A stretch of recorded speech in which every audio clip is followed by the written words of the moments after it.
Welcome, Good Friday for the Earth, 14 Meditation for the Earth and the Poor. Welcome, my name is Renaud Grégoire, and we will begin our presentation. This is an English presentation offered by the Green Churches Network.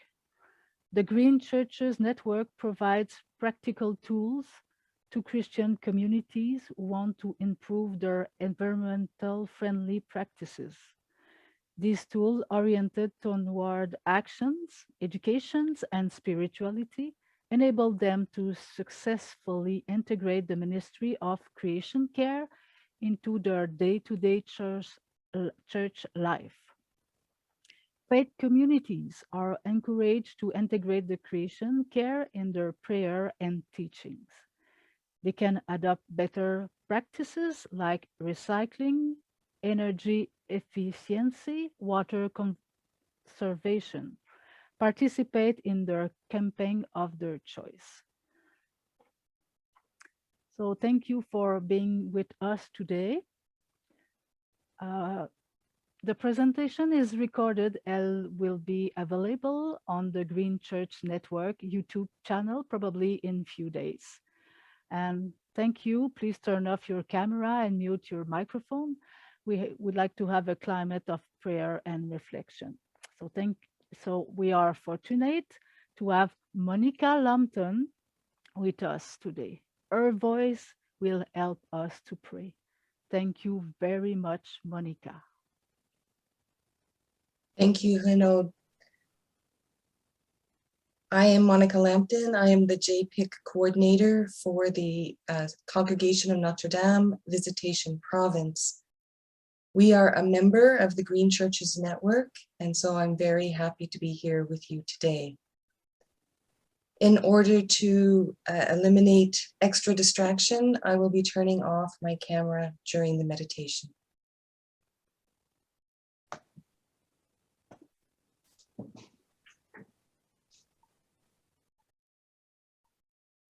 The Passion of Christ and Easter morning Gospels challenge our faith and our Christian action. They invite us to see the light of Christ in the darkness of the world. With threats heavy upon nature, climate, and the future, as well as upon the most vulnerable populations, we are more sensitive to the presence of creation in the gospel and consequently to the calls to safeguard the earth. These few meditations are inspired mainly by citations from Matthew's Gospel, starting from Jesus' entry into Jerusalem until Easter morning, and by our view on the environment. We wish you a good meditation.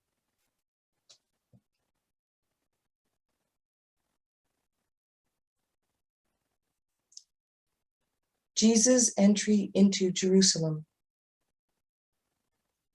A very great multitude spread their clothes on the road. Others cut branches from the trees and spread them on the road.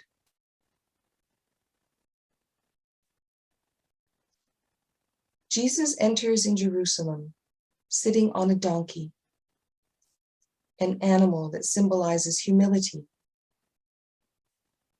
The crowd offers him a green path covered with tree branches and clothes placed by ordinary and poor people. Echoing this gospel story, in Haiti, a youth movement takes advantage of the beginning of Easter week to do some reforestation, a very concrete action to meet one of the challenges of their country. In the Bible, the tree is a symbol of life. We are becoming more and more aware of the role of trees in the fight against erosion and for carbon capture.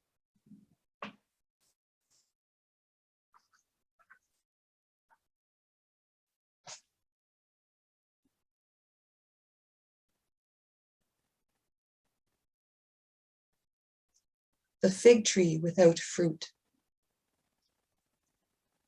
Seeing a fig tree by the road, Jesus came to it and found nothing on it but leaves. He said to it, "Let there be no fruit from you forever." Immediately, the fig tree withered away.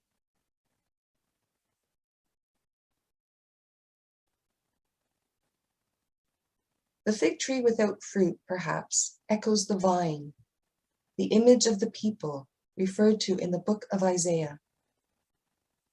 The prophet emphasizes that the Lord expected it to be upright and loyal. Rather, it will be injustice, passing of the law, cries of distress, and disloyalty.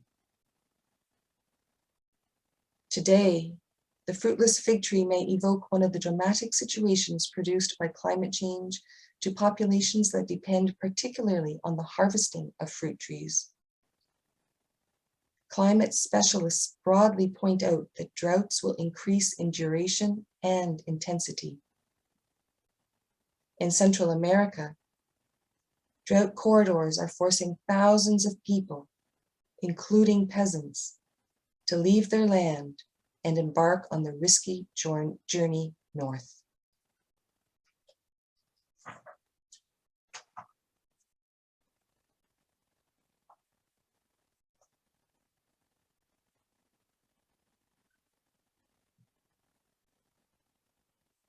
The two commandments. The whole law and the prophets depend on these two commandments.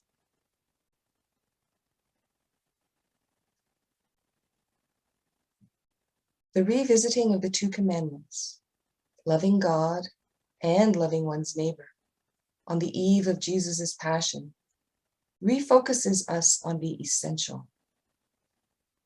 With the ecological crisis, we must focus on loving. An Aboriginal man once said, "The greatest damage done to human beings is to set them in opposition to nature." Dominating and exploiting natures and humans is the basis of the thirst for profit. Loving creation, others, and God becomes a call to faithfulness.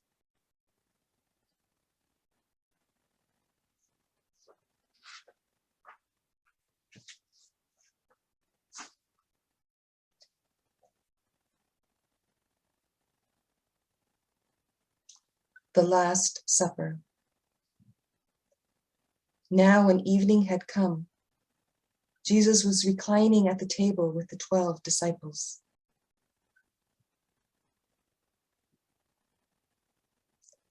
The Apostle Paul wrote to the Corinthians that in community meetings, you do not eat the Lord's Supper, for each one hastens to take his own meal, so that one is hungry while the other is drunk.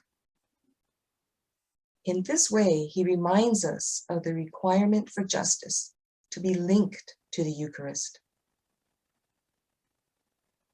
The COVID-19 pandemic has led to a surge in demand for food aid here and around the world. It has highlighted the importance of the food supply chain and the role of workers in this sector. Inequality and hunger in the world have increased. At the same time, initiatives of community gardens, food forests, and urban agriculture have been initiated by Christian groups, among others, responding to the challenges of accessing healthy food.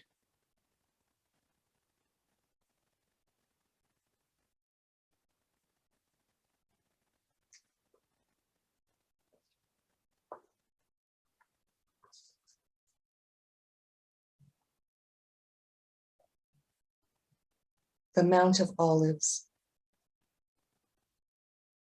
When they had sung a hymn, they went out to the Mount of Olives. Jesus began to be sorrowful and severely troubled.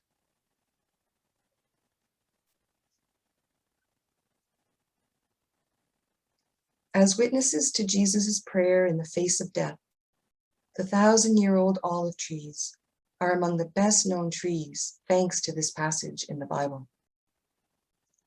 Just before his arrest, Jesus felt sadness and anguish under these olive trees. The plants give companionship, while the disciples are sleeping and cannot watch even 1 hour with him. How often the trees are a source of healing and even of comfort in certain moments of our lives.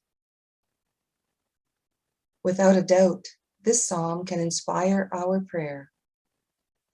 I, like a green olive tree in the house of God, count on God's faithfulness forever. We cannot ignore the eco-anxiety felt by many, especially young people, about the state of our planet and the increase in climate change. As disciples, we are called to be attentive to this phenomenon, even though elements of a way forward are not obvious.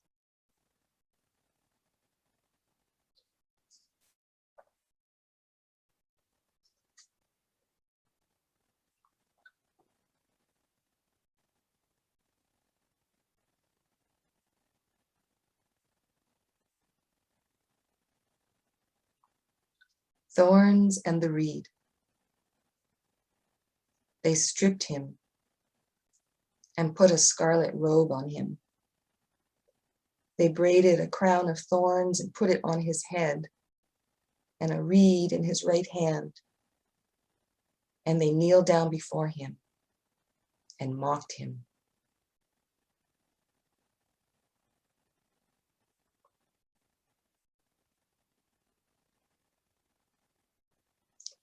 Humiliated, tortured, Jesus does not respond to insults and mockery.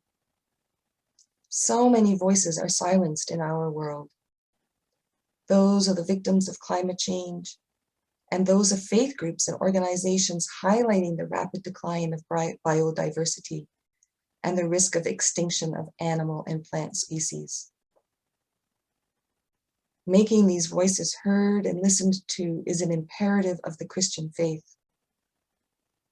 What happens to the poor and to creation is intimately linked. They are two sides of the same coin.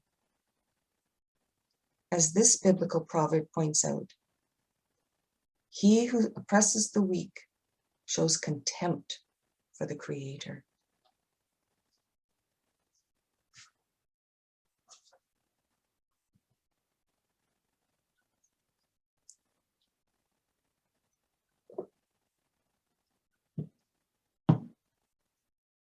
A path of suffering. When they had mocked him, they took the robe off from him and put his clothes on him and led him away to crucify him.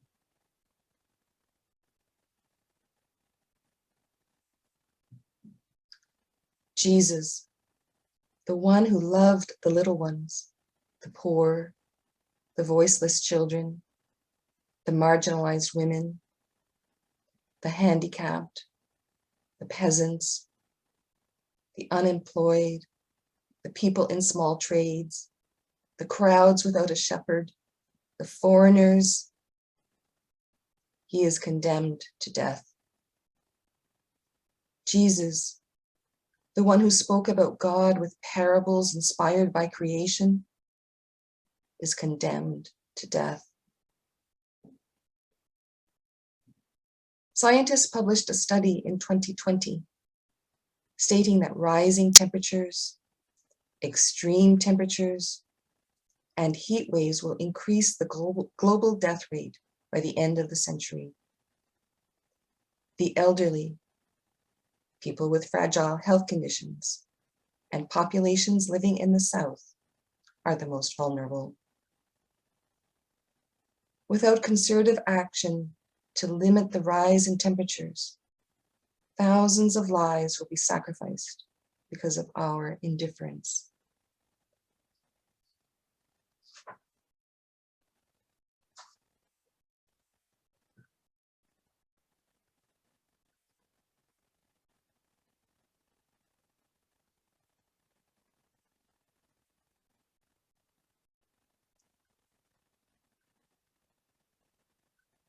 the women of Jerusalem. Jesus, turning to them, said, "Daughters of Jerusalem, don't weep for me, but weep for yourselves and for your children.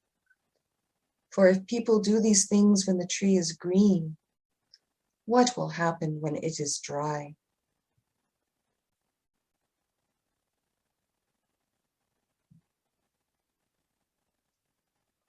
When we look closely at this passage in the gospel, we see that Jesus uses the image of the green tree and the dead tree. It is a parable inviting action. Jesus tells the women to weep, not over him, but over themselves and their children. He invites them to look at their own situation and that of their children, and not to deny that empires exploit everything in their path to establish their authority. The poor, children, women, and nature are their first victims. Dominating the land, exploiting the little ones, violating women and children, crushing workers and peasants, denying the rights of the poorest and of the people, torturing and killing people and nature, trampling on the dignity of the poor. All this is based on the same logic, on the law of the strongest, on growth at all costs, and on the power of money. Women committed to the defense of the environment, many of them indigenous, have paid with their lives for the defense of the land and the dignity of people. We pause in memory of those killed, especially Dorothy Stang from Brazil, the Amazon, in 2005. Katia Martins, Brazil, 2017. Rosanne Santiago Silveira, Brazil, 2019. Berta Caceres, Honduras, 2016. Emerson Manyoma, Colombia, 2017. Leonor Vasquez Pineda, Guatemala, 2017. Cheryl Ananayo, Philippines, 2017. Gloria Capitan, Philippines, 2016. Esther Mwikali, Kenya, 2019. And Mina Teresa, Honduras, 2019. Yes, daughters of Jerusalem, we weep for you.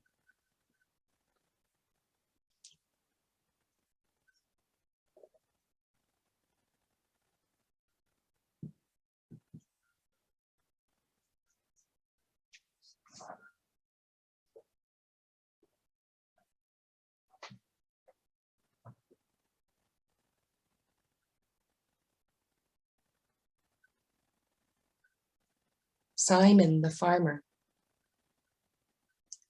As they came out, they found a man of Cyrene, Simon by name, and they compelled him to go with them, that he might carry his cross.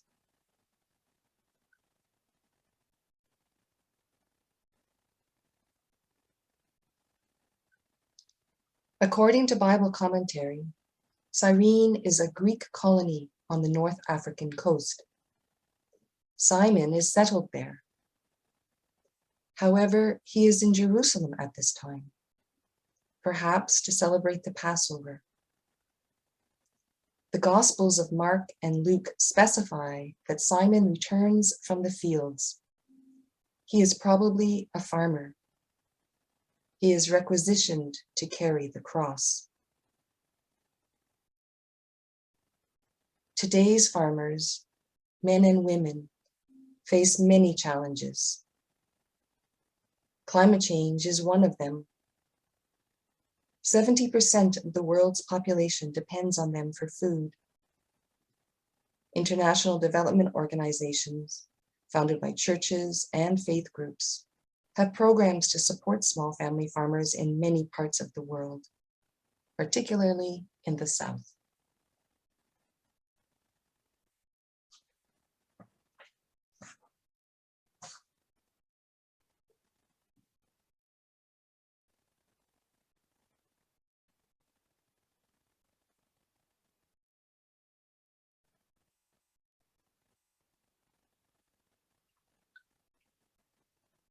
Darkness. Now from the 6th hour, there was darkness over all the land until the 9th hour.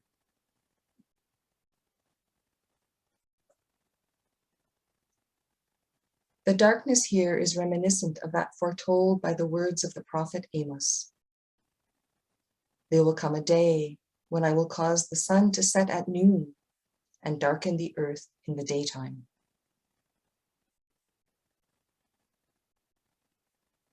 Today, darkness in broad daylight covers cities because of pollution and air quality deteriorating due to human activity.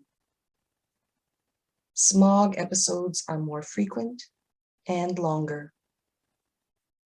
In the spring of 2020, the slowdown in activity during the containment measures imposed to slow the spread of COVID-19 resulted in lower pollution levels in several major cities around the world.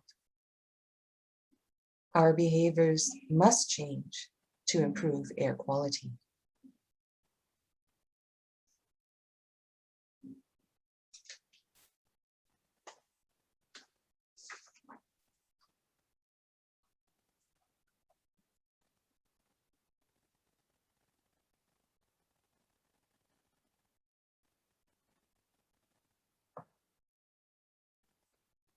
The last breath of Jesus. Jesus said, "It is finished." He bowed his head and gave up his spirit.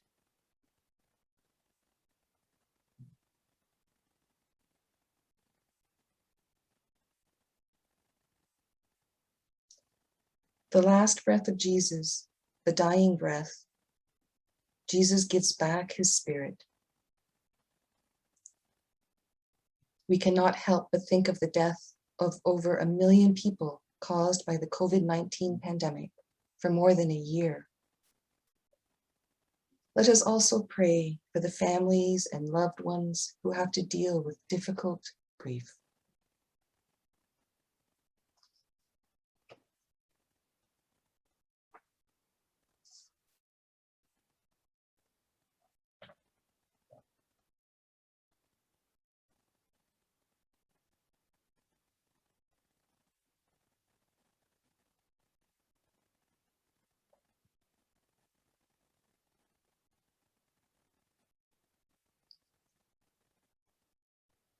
The earthquake. The earth quaked and the rocks were split.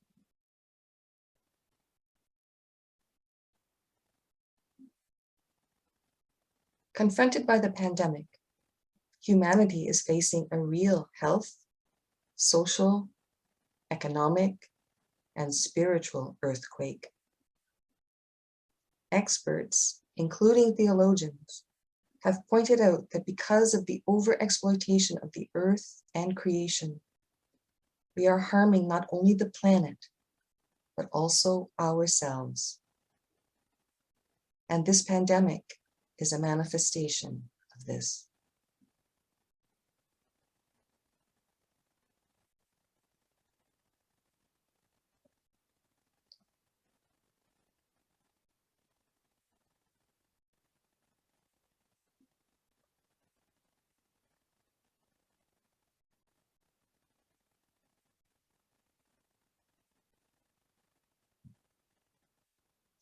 the faithful. Many women were there watching from afar. They had followed Jesus from Galilee, serving him, among whom was Mary Magdalene, Mary, the mother of James and Joseph, and the mother of the sons of Zebedee. When evening had come, there came a rich man from Arimathea named Joseph, who also himself was Jesus' disciple.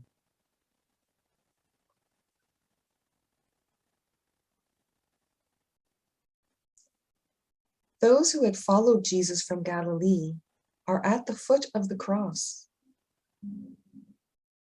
In spite of the events, they remain faithful. Joseph of Arimathea lays the body of Jesus in a tomb. They did not abandon Jesus. Mary of Magdala, Mary the mother of James and Joseph, and the mother of the sons of Zebedee are afraid, yes, but fear does not paralyze them. Believers are invited by churches and faith groups to not abandon humanity in the face of the challenges it confronts, to not abandon the earth, but to act for the sake of creation, to not abandon the poor, the vulnerable, the dying, and the excluded, to leave no one behind.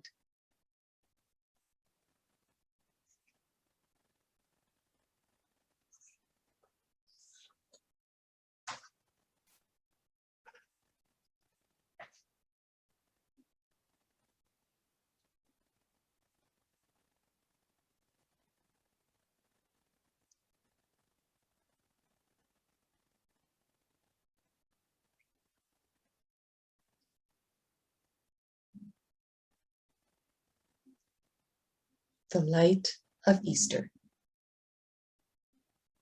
They departed quickly from the tomb with fear and great joy, and ran to bring his disciples word. As they went to tell his disciples, behold, Jesus met them, saying, "Rejoice."